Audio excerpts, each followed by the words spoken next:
नमस्कार।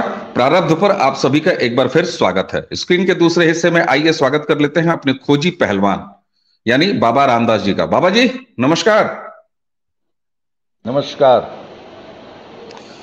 दर्शकों, आज सोशल मीडिया में 3 वीडियो जो मेरी निगाह के सामने से गुजरे और बाद में जब मैंने पता करने का प्रयास किया तो उसमें से एक था अंतिम पंघाल।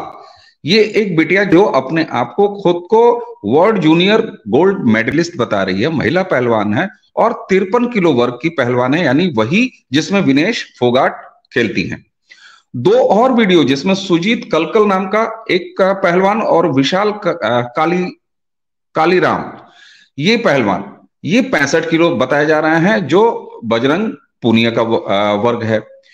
इसमें से खबर यह है कि अंतिम पंघाल और सुजीत कलकल ने केस दायर कर दिया है इसके खिलाफ कि विनेश फोगाट और बजरंग पूनिया को बिना ट्रायल के सीधे कैसे एशियन गेम्स में खेलने की अनुमति दी जा रही है। इसी विषय पर आइए बात कर लेते हैं बाबा रामदास जी से। बाबा जी, क्या यह सूचना सही है कि अंतिम पंघाल और सुजीत कलकल इन 2 पहलवानों ने, एक महिला और एक पुरुष पहलवान ने हाईकोर्ट में केस दाखिल किया है? हाँ जी, बिल्कुल एकदम सही सूचना है आपके पास। ये 2 पहलवानों ने आज दिल्ली हाई कोर्ट में रिट दायर की है और जो एडहॉक कमेटी ने जो नोटिफिकेशन जारी की थी ट्रायल की, उसमें ये बताया था कि 53 किलो और 65 किलो की ट्रायल तो होगी, परंतु इसके लिए खिलाड़ियों का चयन पहले से कर लिया गया है और 53 किलो और 65 किलो की ट्रायल में जो पहलवान जीतेंगे उनको स्टैंड बाई में रखा जाएगा। मतलब इनको एशियन गेम्स खेलने के लिए नहीं भेजना है, जाएंगे वही लोग जिनका चयन कर लिया है। उस नोटिफिकेशन में पहलवानों का नाम नहीं दिया गया था, पर वो जग जाहिर है कि वो पहलवान है 53 किलो की विनेश फोगाट और 65 किलो के बजरंग पूनिया नामक ये 2 धरनाजीवी। तो इस एक तरफा अन्यायपूर्ण आदेश के खिलाफ, इस पॉलिसी के खिलाफ, इस नीति के खिलाफ हमारे ये 2 पहलवान आज हाई कोर्ट में इन्होंने रिट पिटीशन दायर कर दी, जिसे हाई कोर्ट के चीफ जस्टिस साहब ने स्वीकार कर लिया है और कल जो है उसकी हियरिंग है। कल की डेट दे दी है, कल हियरिंग है। यह है साहब सूचना। ठीक बात, ये तो रही सूचना। इसका अंदेशा न सिर्फ आप पहले से जाहिर कर रहे थे बल्कि आपने स्पष्ट आह्वान भी किया था इन पहलवानों का, और आपको ये आशंका थी कि ऐसा किया जाएगा ट्रायल के दौरान। इन दोनों यानी विनेश फोगाट और बजरंग पूनिया के लिए ये एक सेफ पैसेज निकाला जाएगा जो एडहॉक कमेटी है। आखिरकार क्या आप कुछ बताएंगे कि हम ये तो नहीं पूछ सकते कि आपका अंदेशा सही निकला? चलिए, ये तो ब्रेकिंग न्यूज है कि आपका अंदेशा सही निकला। बाबा रामदास जी यानी खोजी पहलवान जो कह रहे थे वही हुआ, लेकिन ऐसा इतना अन्यायपूर्ण काम क्यों कर रही है एडहॉक कमेटी? और यहां पर यह तथ्य तो सामने आता है कि एटलीस्ट हाई कोर्ट ने इस रिट पिटीशन को सुनने योग्य यानी हियरिंग के योग्य समझा और प्रथम दृष्टया उचित लगा उन्हें, तब उन्होंने स्वीकार किया है। तो इसके 2 पक्ष हैं। पहले मैं ये जानना चाहता हूं कि एडहॉक कमेटी आखिर इतनी ज्यादा, जिसको मैं कहता हूं कि थेथराई पर उतारू क्यों? देखिए, जिस दिन से 19 जनवरी 2023 से जब से इन पहलवानों ने ये धरना लगाया था और झूठे आरोप लगाकर WFI के प्रेसिडेंट को डिस्क्रेडिट, बदनाम करने की, उनका चरित्र हनन करने की कोशिश की थी, उसी दिन से ब्रजभूषण शरण सिंह जी ये कह रहे हैं कि ये मेरे खिलाफ एक षड्यंत्र है और वो सिर्फ इसलिए किया जा रहा है कि मैंने ये पॉलिसी बनाई है कि बिना ट्रायल के कोई इंटरनेशनल पहलवान किसी इंटरनेशनल टूर्नामेंट में नहीं खेलेगा, पूर्व परफॉर्मेंस पे नहीं होगा, प्रेजेंट ट्रायल देनी होगी। और सिर्फ इसलिए ही मेरे खिलाफ ये षड्यंत्र हो रहा है। वो बात आज सच्ची साबित हो गई है। अब पहले दिन से हम ये भी आरोप लगाते आ रहे हैं कि ये पूरा षड्यंत्र इन पहलवानों से, ये धरना और ये पूरा षड्यंत्र डीजी साई संदीप प्रधान ने रचा है। सिर्फ रेसलिंग फेडरेशन ऑफ इंडिया को अपने अंगूठे के नीचे अपनी फेडरेशन बना के उसको काबू में रखने के लिए, और इसके पीछे उनकी पीठ पर खेल मंत्रालय अनुराग ठाकुर का हाथ है। यह मैं स्पष्ट आरोप लगा रहा हूं। और आज की तारीख में ये पहलवान स्पोर्ट्स अथॉरिटी ऑफ इंडिया के डीजी को सीधे सीधे ब्लैकमेल कर रहे हैं, और एडहॉक कमेटी उसी डीजी साई की बनाई हुई एक कमेटी है जो सीधे सीधे डीजी साई से आदेश लेती है। बाजवा साहब एक बेहद शरीफ आदमी है और वो निजी बातचीत में कहते हैं कि मैं इस पॉलिसी के पक्ष में कतई नहीं हूं। सुमा शिरूर भी ये लेटर निकालने के पक्ष में कतई नहीं है, हमारे तीनों चीफ कोचेस कतई नहीं है, परंतु मजबूरी में चूंकि डीजी साई का आदेश है इसलिए इस प्रकार की अन्यायपूर्ण नीति बनानी पड़ी है एडहॉक कमेटी को।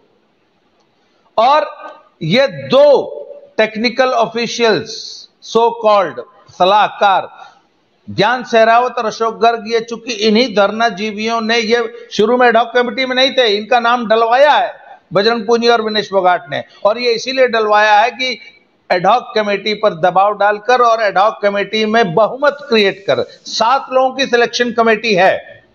जो नोटिफिकेशन जारी हुई है उसमें 7 लोगों की सिलेक्शन कमेटी है, जिसमें से 4 सरकार के और धरना जीवियों के पिट्ठू है। एक बाजवा साहब और सुमा शरीफ सरकारी पिट्ठू, ज्ञान शेरावत और अशोक गर्ग धरना जीवियों के पिट्ठू, तो 4 उनका बहुमत हो गया। बेचारी भारतीय कुश्ती के सिर्फ 3 समर्थक, Jagminder Singh chief coach freestyle, Hargovind coach साहब चीफ कोच ग्रेको रोमन, लड़कियों के कोच को निकाल दिया गया है और उनकी जगह अलका तोमर नामक एक अर्जुन अवार्डी पहलवान को रख लिया गया है। तो पहलवानों की बात करने वाले 3 लोग, सरकारी पिट्ठू और आंदोलन जीवी 4, और उन्होंने एक तरफा डिसीजन लेके विनेश फोगाट और बजरंग पूनिया का सिलेक्शन कर दिया, जिसके खिलाफ अंततः मजबूर होकर हम लोगों को आज हाई कोर्ट में रिट दायर करनी पड़ी, जिसे स्वीकार कर लिया है। ठीक है बाबा जी, आप बार बार कह रहे हैं, आपने इससे पहले भी बातचीत में ये कहा है कि डीजी साई को आप इस पूरे घटनाक्रम का मुख्य खलनायक मानते हैं, और उसी के साथ आप ये कह रहे हैं कि ये पहलवान डीजी साई को ब्लैकमेल कर रहे हैं। अब यहां पर मैं ये पूछना चाहूंगा जरा, ये वो ब्लैकमेल करने की कोई वजह होती है, किसी की कोई कमजोर नस उसके पास दबी होती है तब कोई ब्लैकमेल करता है। ये ब्लैकमेल कर रहे हैं पहली चीज, और डीजी साई ब्लैकमेल हो जा रहे हैं, ऐसी कौन सी वो वजह है कि जिस आधार पर वो डीजी साई को ब्लैकमेल कर ले रहे हैं? हुआ यह था कि 16 जनवरी को ब्रजभूषण शरण सिंह डीजी साई से मिलने गए और उनसे ये डिस्कस करने गए कि हमने ये नई नीति बनाई है जिसमें अब हम किसी पुराने पहलवान को पास्ट परफॉर्मेंस के आधार पे मेजर टूर्नामेंट खेलने के लिए अलाउ नहीं करेंगे। तो डीजी साई ने बाकायदे पूछा फिर इन ओलंपिक पदक विजेताओं का क्या होगा। उन्होंने कहा उनको आप टॉप्स की स्कीम की तरफ से कैंप में डाल देना, पर ट्रायल तो उनको देनी होगी और नेशनल खेलना होगा। हां, अगर आप नेशनल्स के जो 4 मेडलिस्ट आएंगे मैं उनको कैंप में रखूंगा फेडरेशन की तरफ से। अगर 5वां 6ठा 7वां ये मेडलिस्ट लोगों जो कि बिना नेशनल खेले कैंप में आना चाहते हैं, पर मैं अपने किसी बच्चे को नेशनल चैंपियन में मेडल जीतने वाले को नहीं हटाऊंगा, जूनियर बच्चे को, इनको आप टॉप के खर्चे पे कैंप करवा दीजिएगा, उसका खर्चा आप दीजिएगा। इस बात के लिए स्पष्ट ब्रजभूषण शरण सिंह ने डीजी साई को बता दिया। अगले दिन डीजी साई ने इन तीनों धरना जीवियों को अपने पास बुलाया और बोला तुम लोग जंतर मंत्र पे बैठ जाओ, 2-3 घंटा बवाल करना, उसके बाद मैं इस तुम्हारी फेडरेशन को देख लूंगा। ये सब तो बैठे थे सिर्फ अनियमितता का और क्या नाम भ्रष्टाचार का और तानाशाही का और अक्खड़पने का आरोप किया, मंच पे झापड़ मार देते हैं, या और पत्रकारों ने इनसे जॉनसन के आरोप मुंह से इनके निकलवा लिए और बड़बोली विनेश ने वो लगा दिए। अब रायता फैल गया जो आज तक फैला हुआ है। अब ये सब डीजी साई को बोलते हैं कि तुमने हमको फंसा दिया बिरजू, तुमने हमारा जिंदगी बर्बाद कर दिया, तुम तो कहे थे 3 घंटे का धरना होगा। बोला अरे हम तुम लोगों को बोले थे सामान्य आरोप लगाना, काहे तुम लोग जॉन शोषण का आरोप लगा दिए। वो बोलता है कि तुमने हमको फंसा दिया, ये बोलते हैं तुमने हमको फंसा दिया। तो अब ये बोलते हैं कि ए बिरजू, तुम ही हमको बैठाए थे धरने पे, हम सबको बता दूंगी कि बिरजू ही बोला था डीजी शाही कि जाओ धरने पे बैठ जाओ। अब ये तो मैं तो भाई एक नॉन एंटिटी हूं ना, I am not a state player या कोई, तो मेरे आरोप लगाने से तो कुछ होता नहीं है। पर अगर कल को पत्ते अगर विनेश फोगाट, बजरंग पुनिया और साक्षी मलिक ने खोल दिए कि हाँ भाई बिरजू वाकई बोला था कि जाओ तुम लोग धरने पे बैठ जाओ, तो बड़ी किरकिरी होगी सरकार की। तो इसीलिए ब्लैकमेल है, बता दे, हम सबके बता दे, रात दिया बुता के पिया काका किया, हम सबको बता दूंगी, यही ब्लैकमेलिंग है। अब समझ में आया व्हाट इज ब्लैकमेलिंग। बिल्कुल, मुझे लगता है कि दर्शकों तक भी ये पहुंची होगी, क्योंकि आप हर दूसरे आरोप के साथ ये रिपीट कर रहे थे ब्लैकमेलिंग। तो अब ये ब्लैकमेलिंग समझ में आ रही है कि कैसे ब्लैकमेल किया जा सकता है डीजी साईं को, और किया जा रहा होगा। अब अभी बातचीत में आपने सिर्फ डीजी साईं तक ही नहीं रुके, आप उसके आगे बढ़ के आप खेल मंत्री पर बाकायदे आरोप लगा रहे हैं कि वो भी शामिल है डीजी साईं के साथ।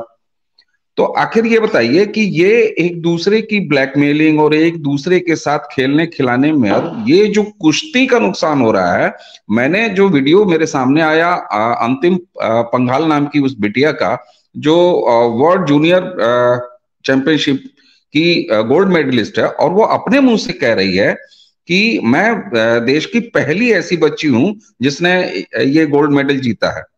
और उसने ये कहा कि हम संन्यास ले लेंगे, हम कुश्ती खेलेंगे ही नहीं। तो साहब ये बताइए, क्या ये वीडियो, आज के सोशल मीडिया का दौर है, सोशल मीडिया को ऐसा कोई नहीं है कि जो फॉलो ना करता हो, ये इन जिम्मेदारों के पास नहीं पहुंच रहा है, कुश्ती जगत के और लोगों के पास नहीं पहुंच रहा है। तो आखिर खेल मंत्रालय इसमें क्यों चुप है? आप आरोप भी लगा रहे हैं, तो मैं तो ये सवाल पूछ रहा हूं कि आप आरोप किस आधार पर लगा रहे हैं, और साथ में ये भी सवाल उठ रहा है कि खेल मंत्रालय चुप क्यों है। तो क्या कहीं खेल मंत्रालय की चुप्पी से ही और आपका आरोप निकलता है? सर, ये खेल मंत्रालय का ही तो फैलाया हुआ रायता है। ये जो बिरजू है ना, ये बिरजू इसी खेल मंत्रालय की ही तो नाजायज औलाद है। 3 बार एक्सटेंशन मिला है इस आदमी को। ऐसा इसमें क्या खासियत है भैया? इस देश में नौकरशाहों का अकाल पड़ गया है कि इस बिरजू को तुमने साई का डीजी बनाने के लिए तीसरा एक्सटेंशन दिया। आमतौर पे एक एक्सटेंशन समझ में आता है, ठीक? 3 बार एक्सटेंशन दिया जा चुका है। आखिर इसमें ऐसे कौन से सुरखाब के पर लगे हैं? ये कितना बड़ा खेल प्रशासक आ गया। और साई इस धरती की सबसे भ्रष्ट संस्था है वित्तीय अनियमितताओं के मामले में। अगर एक दिन मैं और आप इस साई के भ्रष्टाचार, आर्थिक भ्रष्टाचार पर जिस दिन चर्चा करेंगे ना, आपकी आंखें फटी रह जाएंगी दर्शकों की। और पूरा 40 मिनट का वीडियो करेंगे, सीरीज करेंगे। तो ये इतनी भ्रष्ट संस्था जिसमें आजकल अरबों रुपए का खेल कर रहा है ये आदमी जिसका नाम डीजी साई है। तो और अनुराग ठाकुर एक रीढ़ विहीन, ढुलमुल, नकारा खेल मंत्री है। ये इस कुश्ती प्रकरण ने सिद्ध कर दिया कि आप एक जरा से प्रकरण को हैंडल नहीं कर पाए, और उसका रायता यहां तक फैला हुआ है और अभी एशियन गेम्स तक को प्रभावित करने जा रहा है।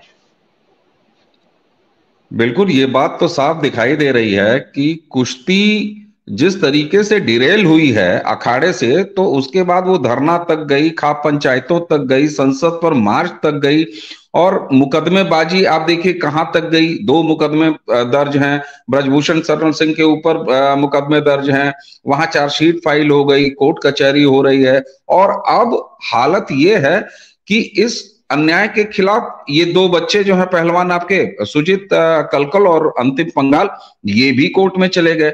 अब कल उसका पता चलेगा। आपके पास क्या लगता है कि आपने वकीलों से बातचीत की होगी, क्योंकि आप रिट दाखिल कराने में शामिल हैं, और आपको कैसा लगता है, ये कितनी संभावना लगती है कि चूंकि रिट एक्सेप्ट कर ली गई है, और देखिए अगर कोई बिल्कुल बेसलेस प्ली होती है आपकी, तो वो रिट एक्सेप्ट ही नहीं होती हियरिंग के लिए, तो हाईकोर्ट ने एक्सेप्ट कर लिया हियरिंग के लिए। आपकी अपने वकीलों से क्या बातचीत हो रही है और कितनी संभावना आपको लग रही है कि इन बच्चों को न्याय मिलने की उम्मीद है?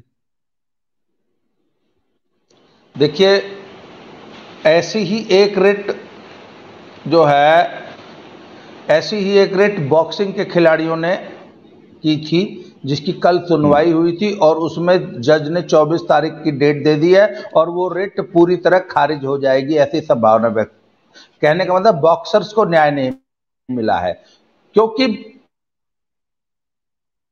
उनका थोड़ा टेक्निकल इशू। हमारे यहाँ क्या है कि रेसलिंग में एक वेल लेड आउट पॉलिसी है कि आप इस तरीके से हम चयन नहीं करेंगे, पास्ट परफॉर्मेंस पर बिना ट्रायल के चयन नहीं करेंगे। ये एक वेल लेड आउट पॉलिसी है WFI की, जो पिछली ब्रजभूषण सिंह जी का कार्यकाल था, उसमें वो बाकायदा उसकी एग्जीक्यूटिव बॉडी के द्वारा पास की गई है बहुमत से।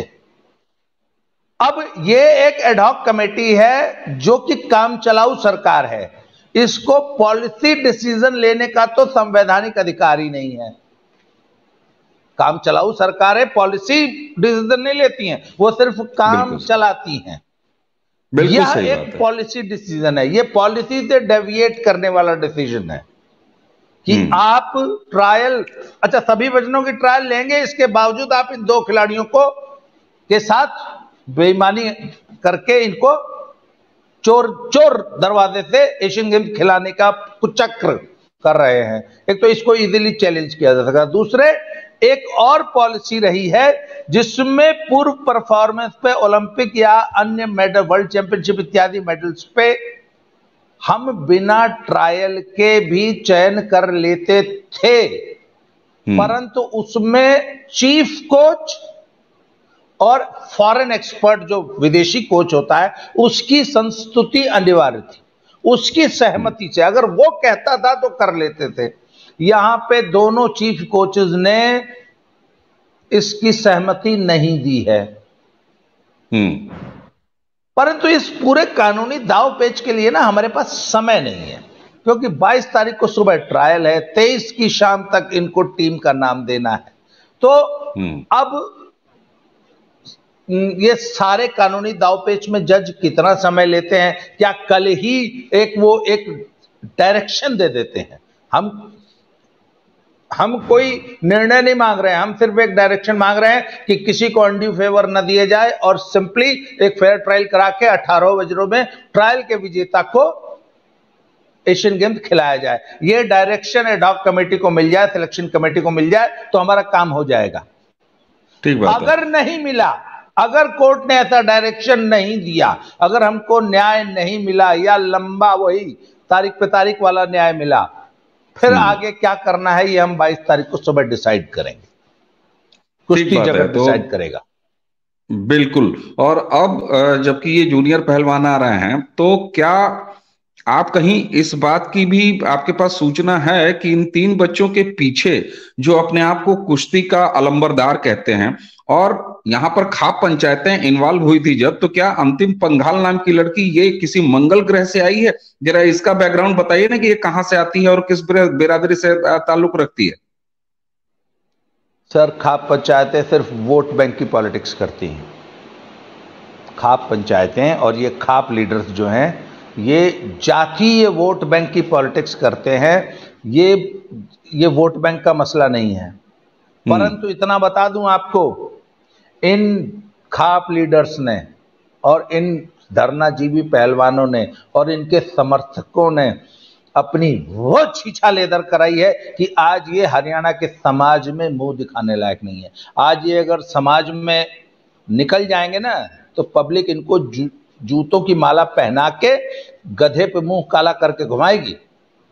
इतनी इलविल इन्होंने समाज में कमा ली है अपनी इन अन्यायपूर्ण नीतियों के कारण। बिल्कुल। और इसीलिए यहां पर मेरा पूछना ये बार बार बनता है, मैं बड़े और ज्यादा इसको खोल के पूछूं अगर आपको, तो आप ही कहते हैं ना, और ये पूरा ये सुनाई दे रहा था कि हमारी बेटी मेडल लाती है, हमारी बेटियों का शोषण हुआ। अंतिम पंघाल इनकी बेटी नहीं है क्या? वो जाट बिरादरी से नहीं आती है या कहीं मंगल ग्रह से आ गई है ये लड़की? आखिर किस आधार पर इस लड़की के साथ हो रहे अन्याय के खिलाफ कोई आवाज नहीं उठा रहा है, चाहे वो खाप पंचायत के नेता हो, चाहे वहां के बिरादरी के नेता हो, या और लोग हैं? तो ये दोगला रवैया क्यों हो रहा है सर? सर ये सिर्फ हमारी खाप पंचायतों का नहीं, हमारे पूरे समाज का ही ये दोगला रवैया है। मुझे बहुत सारे लोग ना यूट्यूब पे गालियां देते हैं कि मैं सो कॉल्ड बाबा रामदास जाटों से चिढ़ता हूँ या हरियाणा वालों से चिढ़ता हूँ, मेडल तो हम ले आते हैं। मैंने कहा भैया, तुम्हारी नज़रों में ये पहलवान हरियाणा के हैं, या तुम्हारी नज़रों में तुम अपने जिस चश्मे से देखते हो, जातीय चश्मे से, उसमें ये तुमको जाट नज़र आते हैं। मुझे तो ये हिंदुस्तान की बेटियां नज़र आती हैं, मुझे ये हिंदुस्तान के पहलवान नज़र आते हैं। और यकीन मानिए, मैं आपको बताऊं, मैंने पहलवानी की है, हम अखाड़े में रहते थे, आज भी बच्चे रहते हैं। हमारे अखाड़े में किसी किस्म का जातीय विभेद होता ही नहीं। सब बच्चे एक थाली में 5 पहलवान बैठ के खाते हैं, कोई किसी की जाति नहीं पूछता है। तो पहलवान तो सर इतनी, मतलब इतने भोले भाले, इतने पवित्र मन से कहते हैं कि मैंने आज तक पिछले अपने 40-45 साल के कुश्ती के जीवन में किसी पहलवान को अपने किसी साथी से जातीय भेदभाव करते नहीं देखा है। अच्छा, आपस में बातचीत में एक दूसरे के मजे ले लिए जाते हैं ना, उसमें भी जातीय जो है छेड़छाड़ कभी नहीं हुई है, मैंने आज तक नहीं देखी। ठीक बात है। एक प्रश्न और, ये तो मैंने पूछ लिया कि खाप पंचायतों को ले लोग और जो बात करते थे हमारी बेटियों का शोषण, वो सामने नहीं आ रहे हैं, उनके मुंह पे दही जम गई है, वो अलग इशू। कुश्ती जगत से जुड़े हुए और लोग जब मैं कह रहा हूं तो ये जूनियर पहलवान 3 आए, सिर्फ 3 ही तो जूनियर पहलवान नहीं है जो सामने अपना दुख दर्द बता रहे हैं, और भी पहलवान हैं, उनके पेरेंट्स हैं, उनके गार्जियंस हैं, उनके कोचेज हैं, सीनियर कोचेज हैं, कुश्ती में रुचि रखने वाले कुछ ऐसे नाम हैं जो सक्रियता से रहते होंगे, दंगल आयोजित कराने वाले, अलग अलग इस तरह के तमाम एक बिरादरी होती है ना, जिसमें जैसे आप हैं भाई, आप इस समय एक्टिव रेसलर तो नहीं है, लेकिन उसके बावजूद आपका सरोकार है एक यूट्यूबर के तौर पर, एक एक्स पहलवान, एक ऐसा पहलवान, और यहां तक आपका सरोकार है कि हम आपको जो है खोजी पहलवान कहना शुरू कर दिए। तो उस बिरादरी का कितना समर्थन, या कितना वो बिरादरी कितनी वोकल हो रही है? क्योंकि आप ये कह रहे हैं कि अगर न्याय नहीं मिला कोर्ट से, जिसके लिए कि समय कम है, हालांकि टेक्निकल वजह बड़ी क्लियर है कि अपनी पॉलिसी का उल्लंघन नहीं कर सकती साई, बहरहाल, लेकिन अगर मान लीजिए नहीं मिलता है तो उसके आगे, चूंकि आप पहले ही कह चुके हैं कि 23 तारीख को अगर अंतिम न्याय नहीं मिला तो सत्याग्रह होगा, तो उसके लिए कुश्ती बिरादरी या कुश्ती जगत का कितना समर्थन आते हुए देख रहे हैं आप? आज पूरा कुश्ती जगत इस बात को लेके उद्वेलित है। और मैं आपको बताऊं, जिस दिन ये पहले दिन धरने पे बैठे थे ना, उस दिन कुश्ती जगत भावनाओं में बह गया था। जब जनवरी में जब धरने में बैठे थे, अगले धरने पे कुश्ती जगत का कोई व्यक्ति इनके साथ नहीं आया। कुछ कोचेस, कुछ अखाड़े वाले जिनके अपने वेस्टेड इंटरेस्ट थे, और जो फेडरेशन में जो नए होने वाले चुनाव थे उसमें एक अपनी भूमिका देख रहे थे, वो लोग आए। उनमें से जैसे अशोक ढाका एक कोच हैं, उनका अखाड़े पे मीटिंग होती थी जिसमें 10, 12, 15 कोचेस और अखाड़े बड़े सक्रिय रूप से शामिल होते थे।